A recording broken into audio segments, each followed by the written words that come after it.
ఏ విధంగా ఉండబోతుందో కమెంట్ చేయటం మర్చిపోకండి. ఇక తర్వాత చూడొచ్చు, గాంధీని రెండోసారి చంపేయడమే మాజీ మంత్రి చిదంబరం ఫైర్ అయ్యారు. ఇక కొత్త యుగం ఆరంభమై చర్మరుపై వెండి పైచేయి సాధించింది.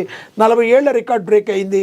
అంతర్జాతీయ మార్కెట్లో సంచలనం ఆవిష్కృతమైంది. గత 40 ఏళ్లలో తొలిసారి వెండి ధర ముడి చమురు ధరను అధిగమించింది. ప్రస్తుతం అంతర్జాతీయ వెండి ధర ఒక ఔన్స్కు $63.06 ఉంది. మరోవైపు ముడి చమురు ధర ఒక బ్యారెల్ $56.19 వద్ద ట్రేడ్ అవుతుంది. ముడి చమురు కంటే వెండి దాదాపుగా $6 ప్రీమియంతో ఉండడం గమనార్హం. ఇలాంటి పరిస్థితి చివరిసారిగా 1979లో కనిపించింది.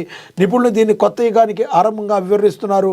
వెండి పెరుగుతుంటే ముడి చమురు ధరలు మాత్రం గత 4 ఏళ్ల కనిష్టానికి పడిపోయాయి.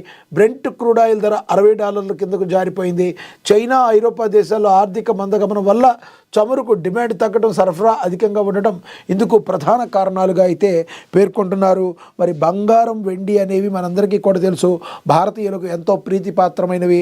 మరి కంపల్సరీ వీటిని మనం బంగారం కొనలేని వాళ్ళు కంపల్సరీ వెండిని కొనుగోలు చేస్తూ ఉంటారు. మరి ఈ వెండి ధర కూడా ఈ రోజున మరి పైకి చేరుతున్న పరిస్థితి మనం గమనిస్తూ ఉన్నాం. చూడాలి రానున్న రోజుల్లో ఈ వెండి ధర మరి ఇంకెంతకు చేరుకోనుందో అని. స్థానిక ఎన్నికల్లో 3 విడత